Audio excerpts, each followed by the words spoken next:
Boa noite. Para quem não me conhece, o meu nome é Abimael.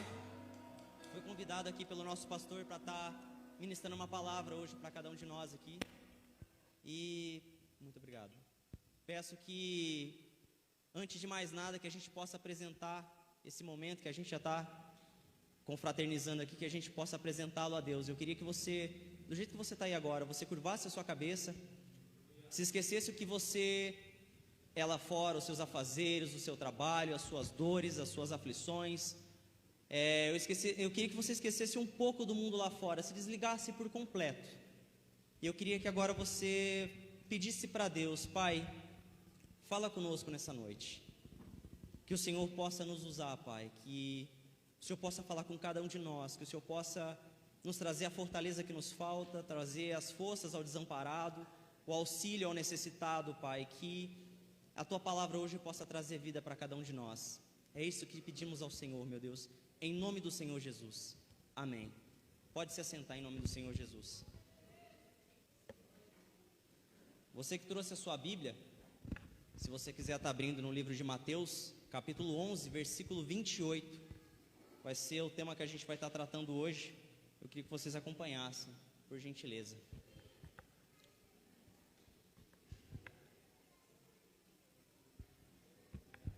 Esperar um pouquinho o pessoal abrir. Pessoal, eu acho que esse versículo já é um versículo muito conhecido por muita gente, cada um de nós. Eu acho que em determinado momento da nossa vida, eu acho que a gente já passou por uma situação como essa e nos deparamos com essa palavra na nossa vida. Só que hoje eu queria que você refletisse um pouco além do que está escrito e você passasse a deixar Deus falar com você intimamente através desse versículo. Vamos lá, em nome do Senhor Jesus. Versículo 28. Vinde a mim todos vocês, os que estão cansados e sobrecarregados, e eu os aliviarei. Tomem sobre vocês o meu jugo e aprendam de mim, porque sou manso e humilde de coração, e vocês acharão descanso para a sua alma. O que isso quer dizer? Todos nós, como eu falei no começo da oração, todos nós temos problemas lá fora. Todos nós, às vezes, chegamos até a igreja com uma situação assim. Chegamos carregados, talvez alguns... Chegamos, às vezes, sobrecarregados por um cansaço, um desgaste, uma desmotivação. Alguns chegaram com problemas no casamento, alguns chegaram com problemas familiares, outros chegaram com um problema de saúde, N situações. Só que esse fardo, esse sobrecarrego ao qual a palavra de Deus está falando aqui, é um pouco mais além do que isso. Como todos nós já sabemos, no ministério do Senhor Jesus, Ele curou muita gente. Ele libertou várias pessoas possessas de espíritos imundos, Ele curou vários doentes, libertou vários cativos dos seus grilhões. Só que quando Jesus descreve essa passagem, Ele não está descrevendo apenas um fardo físico. Ele não está descrevendo apenas um relato de algo físico que pode acontecer conosco ou de algo que possamos nos livrar. Eu queria que você pensasse o que te trouxe hoje a estar nesse lugar, nesse momento, sentado nessa cadeira, nessa igreja. Às vezes você chegou aqui e você fala: nossa, Abimael, eu estou com um problema muito grande com meu marido, eu estou com um problema muito grande com a minha esposa, eu estou com um problema muito grande com os meus filhos, com uma situação no trabalho, uma situação financeira, são contas, são dívidas.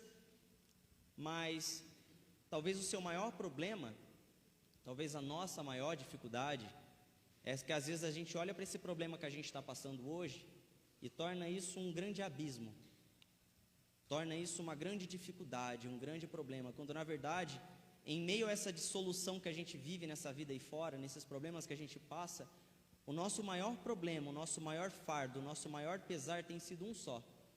Às vezes a gente se preocupa: poxa, como eu vou fazer para pagar minhas contas? Nossa, como eu vou fazer com esse meu filho que está me dando uma dor de cabeça? Às vezes as nossas orações direcionadas a Deus têm sido somente nesse sentido. Talvez todas as vezes que a gente dobra o nosso joelho, a gente está preocupado em orar pelaquela situação, porque às vezes aquilo é uma pedra no nosso sapato. Eu acho que todo mundo aqui já teve alguma vez na vida uma pedra no sapato, ou um machucado, uma unha encravada, que aquilo ali te incomoda de tal maneira que enquanto você não resolver aquilo ali não te deixa em paz, não te deixa dormir, não te deixa com descanso. Talvez a nossa vida tenha sido dessa forma. Às vezes a gente tem dado tanto foco, tanta atenção a determinada situação na nossa vida, que nos esquecemos da principal. O fardo que o Senhor Jesus fala é um fardo muito mais além desse. Eu vou tentar explicar de uma forma mais ampla para você. Um pouco antes desse versículo, desse capítulo, depois se você quiser estar acompanhando. Pessoal, eu tenho uma metodologia de pregar que eu não prego falando os versículos e nem os capítulos. Por quê? O meu interesse não é que você saiba o que está escrito. O meu interesse é que você pegue a sua Bíblia na sua casa e aprenda a ler. Por quê? Isso é muito importante para o nosso desenvolvimento. Porque se nós queremos ouvir a palavra de Deus, nós temos que procurar a palavra de Deus. E mais do que um momento na igreja, a gente tem que ter um momento na nossa casa. Eu tenho um momento, todos os dias eu procuro ter um momento com Deus, com a Bíblia, para que eu possa aprender muito mais do que está escrito, eu possa aprender o espírito daquilo que Jesus passou para a gente. Porque o que Ele nos deixou é algo tão precioso, às vezes a gente não dá importância, não dá valor. Então, eu não falo os capítulos, os versículos, às vezes você vai ficar aqui, nossa, mas onde está escrito? Está escrito no livro de Mateus, alguns capítulos antes. Eu aconselho que você comece desde o primeiro para que você entenda o contexto inteiro. Mas, um pouco antes, a Bíblia fala que o Senhor Jesus estava no monte com os discípulos, e logo após ele descer, ele viu uma grande multidão, e naquela multidão todos conhecem essa passagem, é muito conhecida. Jesus se compadeceu a tal forma daquela multidão, que ele olhou para um dos discípulos e disse assim: como alimentaremos essa multidão? E aquele discípulo fala: Jesus, nem que se a gente desse 200 denários, a gente ia conseguir comprar comida para abastecer e manter todas essas pessoas aqui. É melhor que a gente dispense cada uma delas para suas casas, elas se alimentem e depois elas voltem. Mas Jesus falou: não, dê vocês de comer para elas. E eles foram lá, acharam no meio da multidão um garoto que tinha lá 5 pães e 2 peixinhos, e Jesus fez aquela multiplicação dos pães, como todo mundo já sabe, e alimentou todo mundo. Amém. Só que um pouco posteriormente a isso, acontece esse fato que eu estou lendo para vocês aqui. Por quê?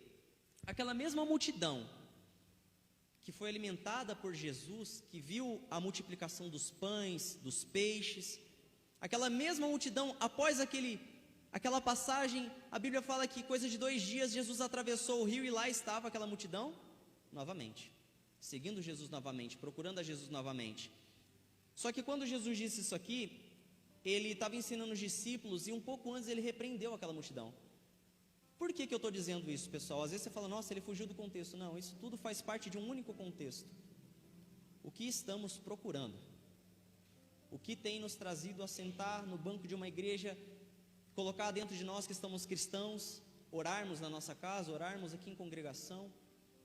O que nos leva a esse momento? Porque aquela multidão, a Bíblia fala que ela procurou Jesus não pelo que Jesus era, mas pelo pão que ele tinha oferecido. E aquela mesma multidão que viu vários peixes, vários pães, comeram e se saciaram, contemplaram o rei. Aquela mesma multidão estava ali agora para apontar o dedo para ele e falar: ué, mas espera aí, você só vai dar um pouquinho de pão para a gente e vai ficar por isso mesmo? Moisés fez 40 anos lá no deserto, lá chover maná, e aí o que você tem para nos oferecer? O que você tem para nos oferecer?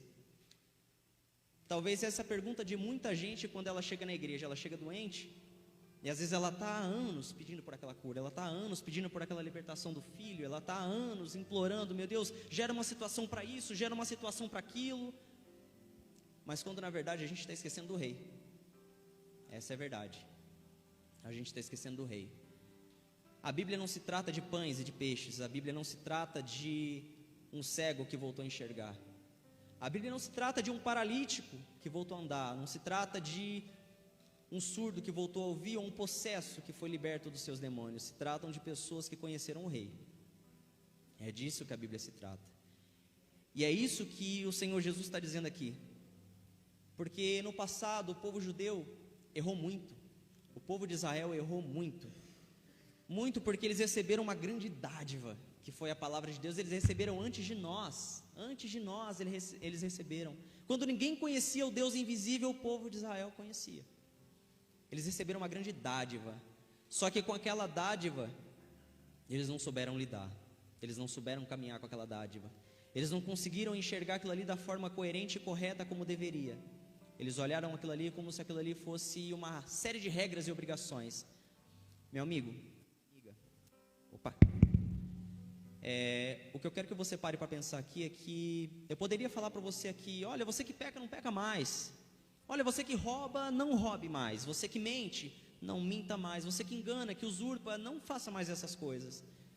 Mas quando a Bíblia fala sobre arrependimento, existe uma palavra.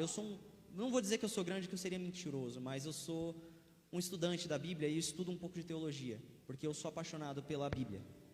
E uma das palavras de arrependimento que trazem o significado de arrependimento bíblico chama-se metanoia. Você vai ouvir muito eu falar sobre isso. O que é metanoia? Metanoia é uma transformação de mente, é uma completa transformação. Eu poderia muito bem chegar para você e falar assim: para de pecar, para de errar, para de mentir, mas o fato não é você parar. O fato é você virar para o lado oposto àquilo que você caminhava. Percebe o quão é tão diferente o que o povo de Israel tratava? O povo de Israel apedrejava uma mulher pelo adultério, mas não ensinava ela a não adulterar mais. O povo de Israel pegava e exilava alguém que estava com lepra, mas não orava por aquela pessoa, para que ela fosse curada da sua lepra. O Evangelho vai muito mais além do que eu e você possa raciocinar ou até mesmo sentir. O Evangelho não se trata de nós, do João, da Maria, do Pedro, do Abimael. Não se trata de mim, não se trata de você. O Evangelho se trata do Rei. Do Rei que se despiu da sua glória, esteve conosco, sentou conosco, comeu conosco. Do Rei que também, como eu e você, tropeçou na beira da sarjeta algum dia, se machucou, se feriu como uma criança qualquer, brincou. Ele participou totalmente da nossa vida, mas não deixou de ser Rei. De todas as formas possíveis e cabíveis, o que o Senhor Jesus quer dizer aqui: abandone os seus fardos pesados, pois o meu fardo é leve. É que você aprenda que o Evangelho vai muito além dos podes, dos não podes, dos façam ou não façam.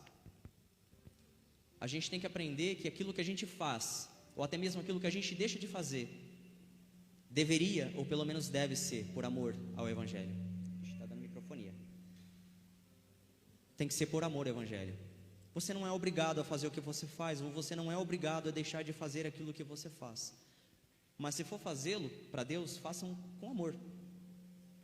Abandona esse teu fardo pesado. Abandona essa tua carga pesada, essa tua carga negativa. Às vezes, existe uma passagem na Bíblia que o apóstolo Paulo, ele diz o seguinte: eu orei por 3 vezes ao Senhor por determinada situação, e na terceira vez, Deus olhou para mim e falou assim: a minha graça te basta. E Paulo nunca mais orou por aquela situação. Eu não estou dizendo que nós não devemos orar para que sejamos curados, não devemos orar para que sejamos abençoados, ou que Deus visite o nosso trabalho. Não é isso, não é isso. A questão não é orar ou deixar de orar. A questão é aonde estão os nossos olhos. Aonde está o nosso verdadeiro interesse? Aonde está a nossa verdadeira dor? A nossa dor deveria ser a falta do nosso Pai. A nossa dor deveria ser o anseio por estar com o nosso Pai. Essa é a verdade. Mas aquele povo, aquela multidão, só queria saber do pão. Ó, Jesus, me cura aí que está tudo certo. Ó, Jesus, me abençoa aí, Pai, porque eu estou com o meu barquinho lá. Eu fiquei sabendo que o Senhor fez um milagre aí com o Pedro. Pô, não dá para fazer comigo lá não? Ó, eu vi que o Senhor fez aquilo com aquele centurião. Não dá para ir lá na minha casa não, eu tenho um serviçal lá, cara, aqui. Ó, eu vi que o Senhor fez aquela ressurreição lá. Cara, minha esposa, ela faleceu. Será que não dá para dar uma ajuda lá? Talvez a gente esteja dessa forma. A Bíblia deixa bem claro que nós devemos deixar as nossas petições bem conhecidas diante dos olhos de Deus. Mas qual tem sido a nossa verdadeira petição? Qual tem sido a sua verdadeira sede, meu amigo, minha amiga? Qual tem sido a tua verdadeira sede? Talvez qual é o teu primeiro pensamento quando você se levanta pela manhã? Eu não estou dizendo a questão de orar ou de falar com Deus, mas qual é o teu verdadeiro pensamento? Sabe qual é o meu verdadeiro pensamento? Um dia eu fui numa igreja que um pastor estava pregando sobre morte. E ele fez uma seguinte pergunta, eu até dei risada com a minha esposa depois, que eu acho que eu fui a única pessoa que levantou a mão. Ele falou o seguinte: ninguém aqui quer morrer, quer? Eu fui o único que fez assim, ó. Fui o único. Sabe por quê? Às vezes a gente está tão ligado nisso aqui que a gente toca e vê. A gente está tão preocupada com o caroço, com a dor que a gente está sentindo, que é tão difícil a gente caminhar em direção ao reino. É tão complicado. Pô, Jesus, olha, se o Senhor me curasse, Pai, eu ia conseguir até correr. Mas do jeito que eu estou aqui, mal me arrasto. Pô, pai, eu até queria correr, mas tem meu filho que está ali, pai. Se eu correr sem ele, não vai dar não, pai. A gente tem um episódio bem claro, que o Senhor Jesus foi chamar um jovem, o jovem falou: pai, deixa eu sepultar primeiro o meu pai que faleceu, depois eu sigo. A Bíblia fala que o sepultamento, os grandes estudiosos da Bíblia falam que o sepultamento judeu não era igual ao nosso sepultamento, que é um dia ou outro, durava um ano. Ele queria passar um ano para conviver o luto com a família dele e depois seguir Jesus. Às vezes a gente está assim: pai, resolve primeiro para mim. Olha, resolve essa situação, que o Senhor resolver essa situação para mim, pai, o Senhor pode ter certeza que o Senhor vai ter um servo por resto da sua vida. Mas não se trata disso, pessoal. Quem precisa de quem? Deus continua sendo Deus sem nós, e nós continuamos sendo o que sem Ele? Então, começa a pedir a Deus, porque todos nós somos falhos e pecadores, todos nós erramos, tropeçamos naquilo que a gente fala, naquilo que a gente pensa, naquilo que a gente sente, ou até mesmo naquilo que a gente deixa de fazer, que é o mais impressionante, porque eu acho que o maior erro que a gente faz é o deixar de fazer do que aquilo que a gente faz. Porque a gente poderia amar uma pessoa que às vezes humilha, distrata a gente, mas às vezes a gente tem raiva daquela pessoa. É inacreditável como o ser humano está quebrado. É inacreditável como a nossa incapacidade de enxergar o reino é grande. É imensurável a nossa incapacidade. Então peçamos ao Criador que Ele nos dê essa metanoia. Pai, me ensina não só a me livrar do pecado, a parar de pecar, não me ensina só a largar os meus fardos ou pedir que o Senhor resolva-os, mas me ensina a nunca mais olhar para eles, mas olhar para Ti, a olhar para Ti. Nós só precisamos disso. Nós não precisamos da resolução dos nossos problemas. Se Deus resolver, graças a Ele. Se não resolver, graças a Ele também, porque de alguma forma Ele achou melhor não fazer. Você que tem filho, você que já teve um filho pequeno, se seu filho, você que às vezes tem um filho pequeno hoje, se seu filho te pedir uma Lamborghini e você tivesse condições de dar, você daria? Pensa bem. Óbvio que não. Óbvio que não. Por quê? Primeiro, porque ele não tem idade para isso. Segundo, porque ele não tem tamanho para isso. E terceiro, talvez você fale: cara, não é adequado para ele ser o primeiro carro dele ganhar uma Lamborghini. Então, esse é o entendimento que nós temos que ter. Às vezes tem coisas na nossa vida que não é necessário que nós tenhamos. Mas o pai nunca vai deixar de ser pai. Como o pastor pregou na semana passada, o pai nunca vai deixar de ser pai. O rei nunca vai deixar de ser rei, e o reino nunca vai deixar de ser reino. Não é o reino que tem que se adequar a nós, e muito menos o rei. Somos nós quem temos que nos adequar ao reino. Não porque somos obrigados. Você não é obrigado a estar aqui. Você não é obrigado a sentar nessa cadeira, escutar um palestrante, um pregador, um pastor pregar aqui para você. Você não é obrigado.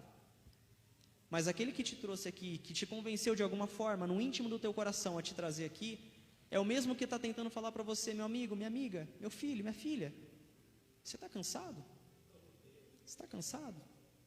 Pois é, eu sei do teu cansaço, eu sei da tua dor. Eu vejo todos os dias e conheço cada uma das suas orações, não tenha sombra de dúvida disso. Eu sei das suas limitações, eu sei dos seus tropeços, eu sei das suas orações por pedido de misericórdia, porque eu acho que é a oração que eu particularmente mais faço. Peço todos os dias misericórdia para Deus, a cada instante, até por entrar para aquela porta ali eu peço misericórdia. Só que o que nós precisamos é olhar para o Criador, parar de olhar para os nossos problemas, parar de dar vazão para os nossos problemas. Se a vitória vir, meu amigo, amém. Se não vir, sigamos sem a vitória. Vamos parar nossa vida por causa disso, vamos parar o reino, vamos parar o evangelho por causa disso. Nós devemos estar prontos. Talvez cada um de nós aqui pode chegar na nossa cama, talvez pode ser minha última noite, chegar na minha casa, deitar no travesseiro e não mais acordar.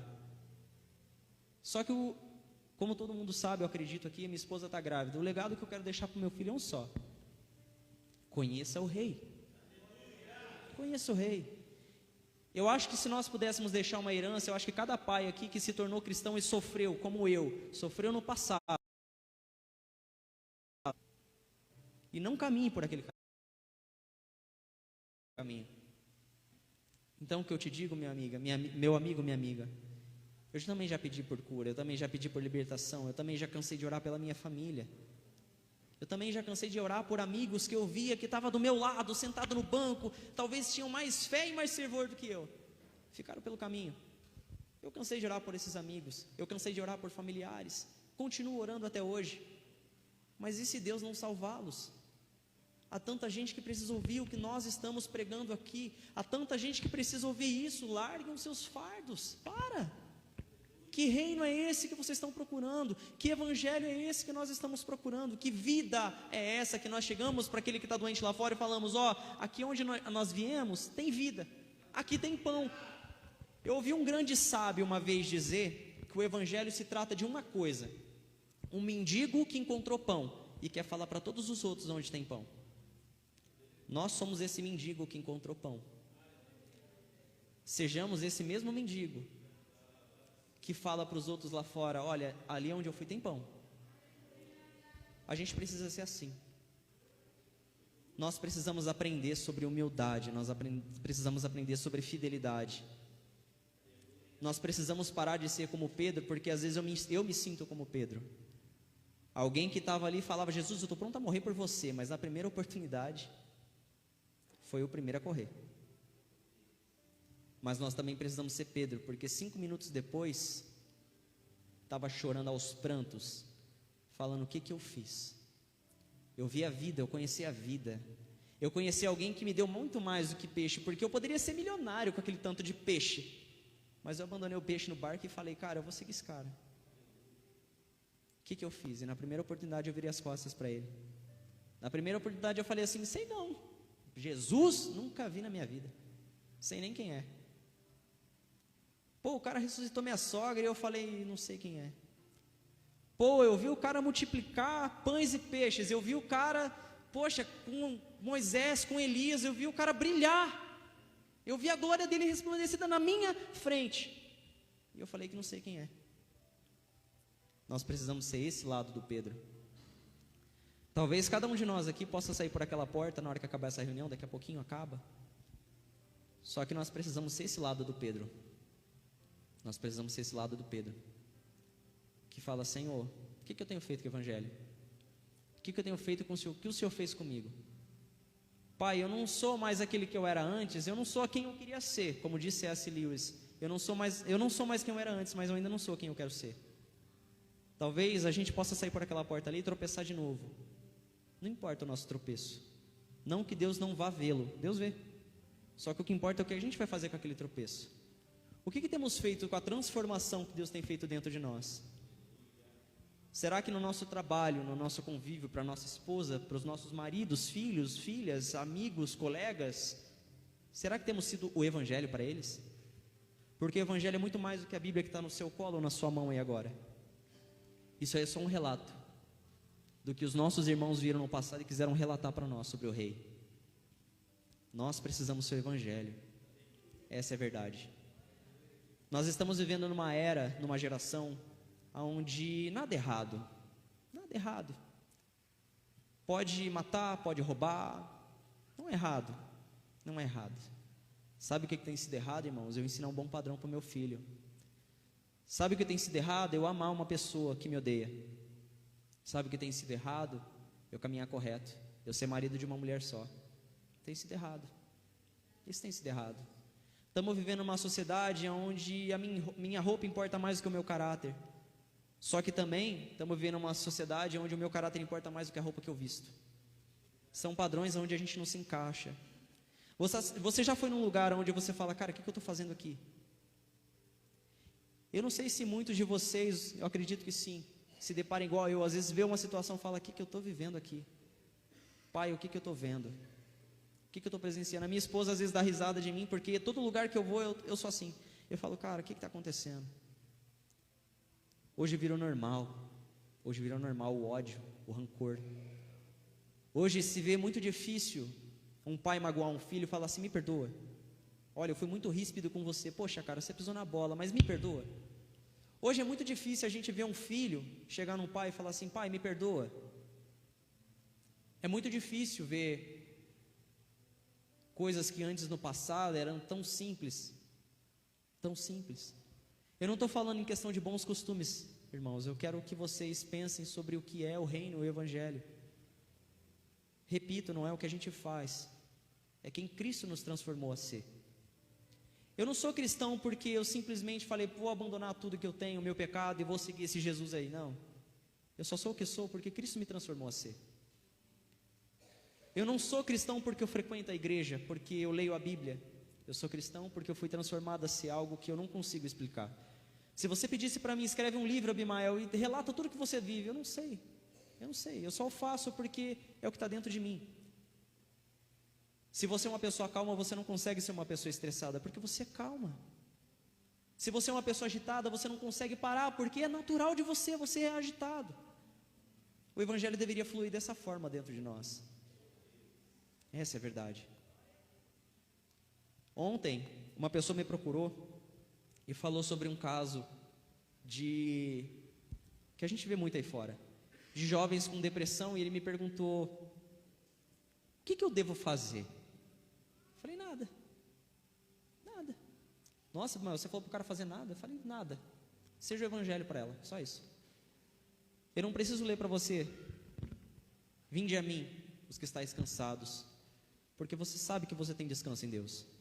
Só que o descanso que Cristo está falando aqui é muito mais do que isso aqui que você descansa quando você coloca a sua cabeça na cama, ou quando você tem aquela resolução daquele problema, porque amanhã virá outro no lugar. A paz que ele está falando aqui, o descanso que ele está falando aqui, é um descanso de quem não está mais apegado a isso aqui, quem está pronto para partir a qualquer momento. Sejamos aquela pessoa que está numa rodoviária com as malas prontas, pronta a montar no primeiro ônibus que passar. Sejamos esse. Sejamos como o doido aqui, que foi o único da reunião, com a mão levantada e falando assim: quem quer morrer? Eu quero morrer, porque eu não posso estar com meu pai enquanto eu estiver nesse mundo, enquanto eu estiver nesse corpo mortal meu. Eu não posso estar com quem eu amo enquanto eu estiver aqui. A gente tem o hábito de falar estamos vivos, mas na verdade a gente está sobrevivendo, porque a vida já passou por aqui. Um dia, há praticamente 2.200 anos atrás, a vida já passou por aqui. A vida venceu a morte e falou: ó, isso aqui é vida. E às vezes a gente está importando com a cadeira que a gente está sentado, a gente está importando com o carro que a gente está dirigindo. Ah, porque meu carro é mais velho que o do vizinho. Ah, porque eu estou cansado de tanta conta para pagar. Eu sou o cara que mais reclama na vida, gente. Eu não sou nenhum exemplo para estar te falando que isso aqui está servindo para mim também. Eu sou o maior exemplo, eu sou o cara mais reclamando da face da terra. Eu acho que se alguém conviver comigo aqui vai falar: cara, cadê aquele cara que pregou domingo aqui? Eu sou o cara mais incomodado com tudo. Mas algo ontem, quando o pastor me convidou a pregar, eu pensei sobre isso. Nós estamos cansados. Mas nós não estamos cansados das nossas situações e dos nossos problemas. Nós estamos cansados de um mundo tão quebrado que estamos vivendo. A nossa dor é na alma. E é o único lugar onde não há remédio que venda em farmácia, onde não há um curandeiro que possa resolver. Todo ser humano, após a queda de Adão, ele nasce com um buraco dentro de si. E esse buraco só pode ser preenchido por alguém. E esse alguém verteu sangue numa cruz para pagar cada um dos nossos pecados. Esse alguém foi negado, esse alguém foi traído, esse alguém foi rejeitado por cada um de nós. Sim, cada um de nós. Sabe por quê? Porque se nós estivéssemos no lugar de Judas, eu te falando tudo isso que eu estou te falando aqui agora, você acha que você faria diferente? Seja sincero com você mesmo. Eu acho que eu faria até pior. Eu acho que eu não entregaria Jesus, eu acho que eu amarraria e levaria amarrado. Nossa, Abimael, pesado. Sim, é pesado. Porque esses somos nós. Esses somos nós. A Bíblia fala que do ser humano não provém nada de bom. Nada de bom. Porque se provesse, não haveria necessidade daquele que nos criou se entregar por si mesmo numa cruz e sofrer tanto. Hoje eu escutei um pouco mais cedo a minha mãe falando de um detalhe, acho que foi hoje ou ontem, que Jesus levou mais chicotadas do que uma pessoa suportaria em vida. Isso é fato. Segundo relatos, o chicote que chicoteou Jesus foi capaz de arrancar carne da costela dele. A costela dele estava totalmente exposta. Eu acho que uma pessoa em sã consciência não aguentaria tamanha dor em vida. Eu acho que ele teria desmaiado ou morrido ali mesmo, antes mesmo de ir para a cruz. Mas Jesus suportou e foi, caminhou, ainda carregou uma cruz que não era de madeira tratada não, tá? As farpas estavam entrando dentro do machucado dele, e ele carregou. Nós conhecemos a vida e estamos preocupados em buscar por outras coisas. Estamos aqui sentados contando os minutos para ver a janta que a gente está fazendo lá, está no fogão. Estamos preocupados com o filho que ainda não chegou desde ontem. Estamos preocupados. Enquanto a nossa única preocupação está olhando por nós lá agora, esperando só uma única reação ou ação nossa aqui. Só isso. A nossa vida está nos olhando agora. O reino que nos espera está nos olhando agora. Só que o reino não é só lá não, tá? O reino é aqui. Eu queria que cada um de vocês, a partir de hoje, começasse a olhar para a pessoa que está sentada no banco do seu lado e começasse a se importar com ela, que eu acho que o reino começa aqui. Talvez, eu não sei se você já parou para reparar no banco do seu lado, talvez tenha um irmão do seu lado que está precisando de uma cesta básica. Sabe aqueles R$100 que sobrou no mês passado? Você poderia ter dado uma cesta básica para o seu irmão, né? Isso faz tão bem. Segundo a ciência humana, a medicina, existe um hormônio que é solto dentro do nosso organismo, que só pode ser feito quando a gente faz uma boa ação sem esperar nada em troca. Esse hormônio que é liberado no nosso cérebro, ele é capaz de curar até o câncer. Olha o que amar faz. A gente tem algo tão poderoso dentro de nós, que é o Espírito Santo agindo dentro de nós, nos ensinando a todo momento o que a gente deve fazer. E a gente está tão preocupado, tão cansado, tão sobrecarregado. Qual o caminho que a gente vai trilhar a partir de hoje? Passemos a olhar os nossos irmãos, nos importar com eles de fato e de verdade, não só porque estamos dentro de uma igreja, mas quando ninguém está vendo a gente, quando a gente está lá no nosso trabalho e aquele camarada está pegando o nosso pé, olhemos para ele e amemos. Nós não somos obrigados a ter relacionamento com aquela pessoa, mas somos obrigados, não porque Cristo nos obrigou, mas porque Ele nos amou. O sentimento de amor que está dentro de nós flui através de nós. E se isso não acontece, peçamos a Deus: ó Pai, que o Senhor coloque esse amor dentro de nós. Porque se não somos capazes de amar, será que seremos capazes de estar no reino de Cristo? Aonde ninguém sofre, aonde ninguém tem dor, aonde todo mundo se ama? Imagina só se aquele camarada que te faz tanto mal, ou já te fez tanto mal, imagina se você encontrar com aquele camarada no reino dos céus. Ah, impossível, ele não vai para lá não. Jesus salvou um cara como eu, não duvido nada, que esse cara se converta e esteja lá. Você não vai conseguir amar ele porque ele foi um cara ruim com você aqui? Então, pessoal, desfaçamos das nossas cargas, desfaçamos dos nossos sobrepesos, porque tudo isso aqui é temporal. Uma hora vai acabar. Uma hora vai acabar. A contagem regressiva está aí.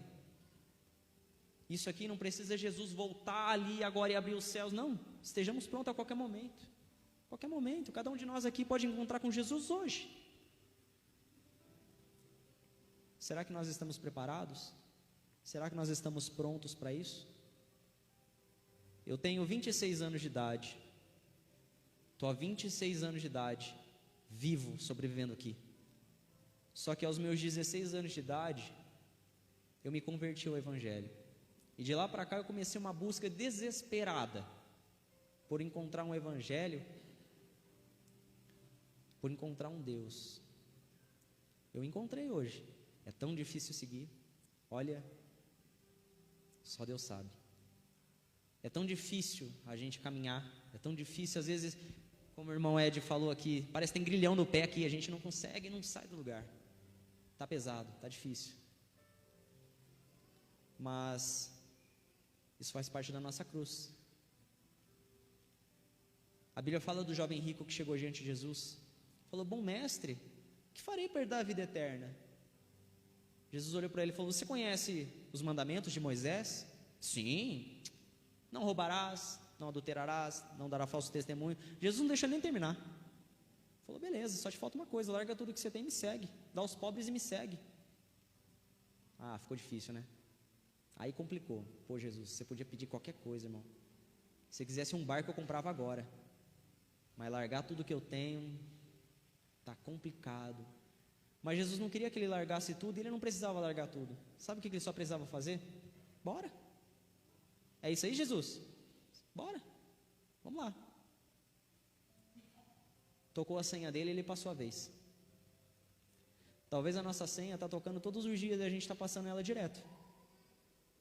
Às vezes a nossa vez que a gente dobra o nosso joelho, às vezes a nossa oração é: Pai, me ajuda nisso, me ajuda naquilo, Mas às vezes a gente fala, pai, a gente não pede, pai, me ensina a ser cristão.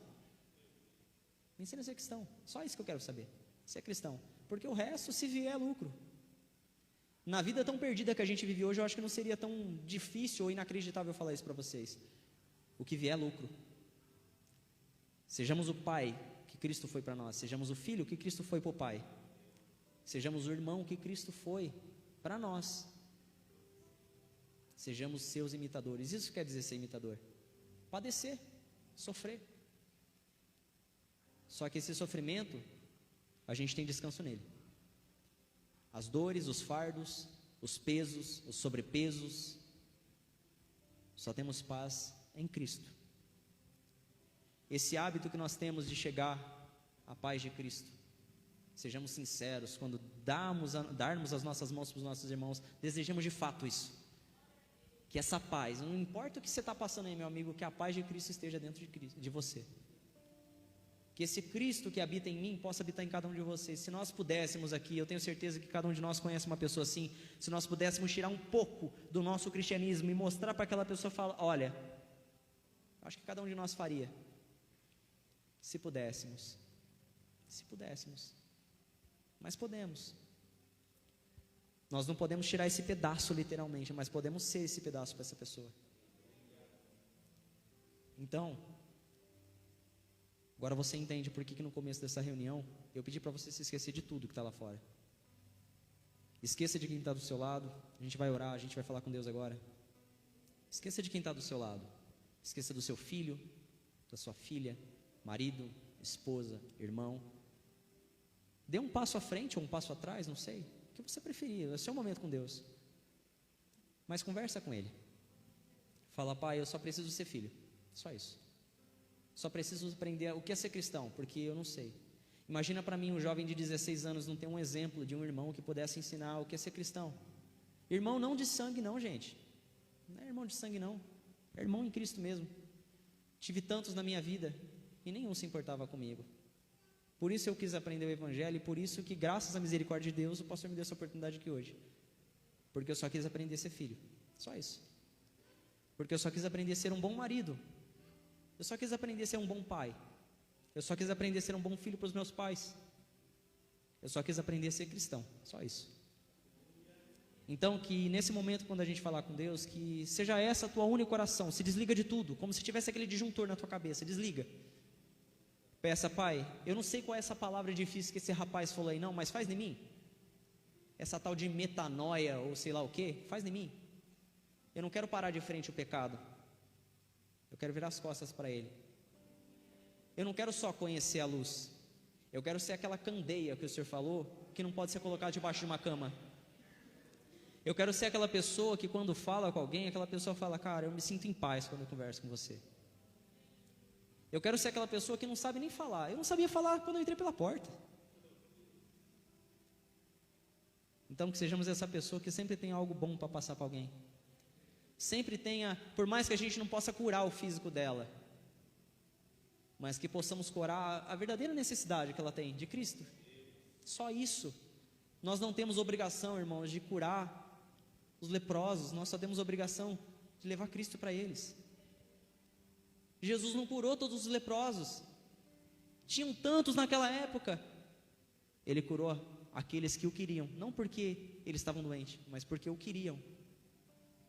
Somos assim. Poucos são chamados, muitos são chamados e poucos os escolhidos. Cada um de nós aqui talvez foi contado a dedo para estar escutando o que está escutando aqui, para estar ouvindo o que está ouvindo aqui. Talvez cada um de nós foi contado a dedo. Talvez algum de nós foi contado, mas passou a senha, igual o jovem rico. Passou a senha. Não, pai, da próxima vai dar certo. Quem sabe? Não sejamos esse que da próxima talvez vá dar certo, porque talvez a gente não tenha uma próxima.